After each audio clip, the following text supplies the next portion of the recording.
দেশ হিসেবে মার্কিন যুক্তরাষ্ট্র আয়তনে যত বড়, বিশ্ব রাজনীতিতে প্রভাব তার চেয়েও বেশি। স্বাভাবিকভাবেই তাই ঘুরে ফিরে আসছে একটি আলোচনা, হিলারি অথবা ট্রাম্প যেই নির্বাচিত হন না কেন এর প্রভাব কি পড়বে বাংলাদেশে। সাবেক রাষ্ট্রদূত ও আন্তর্জাতিক সম্পর্ক বিশ্লেষকরা নাকচ করে দিচ্ছেন এই আলোচনাকে। তারা বলছেন প্রেসিডেন্ট যেই হন পররাষ্ট্রনীতিতে পরিবর্তন আসার সম্ভাবনা ক্ষীণ। সারোয়ার সুমনের রিপোর্টে বিস্তারিত।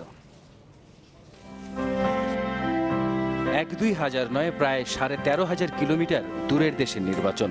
তারপরও আগ্রহের মোটেও কমতি নেই বাংলাদেশিদের, কেননা দেশটা যে যুক্তরাষ্ট্র বিশ্ব রাজনীতির নিয়ন্তা, তাই পুরো বিশ্বই তাকিয়ে সেদিকে।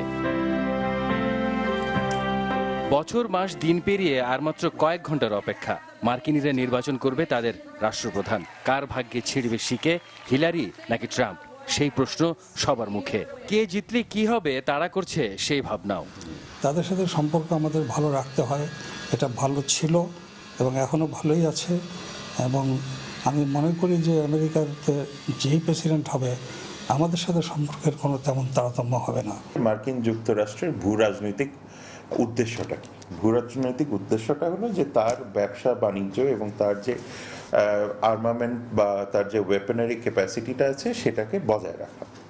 ফলে সেইটার জন্য তার যা যা প্রয়োজন সেটাই করবে, এবং সেটা হিলারি আসলেও যা করবেন, ট্রাম্প আসলেও তাই করবেন। শুধু হিলারি কিংবা ট্রাম্প যেই নির্বাচিত হন, বাংলাদেশের কোনো বিশেষ রাজনৈতিক বা ব্যবসায়িক গোষ্ঠীর উল্লসিত হবার কিছু নেই। তবে ব্যক্তিভেদে দ্বিপক্ষীয় বিষয় হতে পারে গুরুত্বারোপের হেরফের।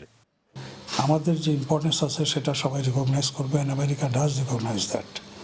সুতরাং আমেরিকাতে ভালো একজন আসবে, আমেরিকাতে প্রেসিডেন্ট একজন হবেন, হলে পরে আমরা যেটা আশা করব সেটা হচ্ছে যে আমাদের সাথে যে ভালো সম্পর্ক ছিল সে সম্পর্কই থাকবে।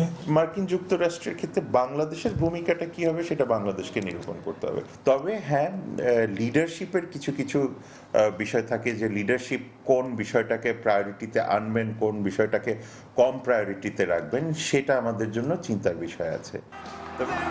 এবারে নির্বাচনে এমন কিছু ঘটনা ঘটছে মার্কিন নির্বাচনের সাম্প্রতিক ইতিহাসে দেখা যায়নি তা। নির্বাচনের পরও যদি বিতর্ক পিছু না ছাড়ে, তাহলে হয়তো এমন অনেক কিছু দেখতে হবে বিশ্ববাসীকে যা কেউ দেখেনি আগে। সারোয়ার সুমন, চ্যানেল 24, ঢাকা।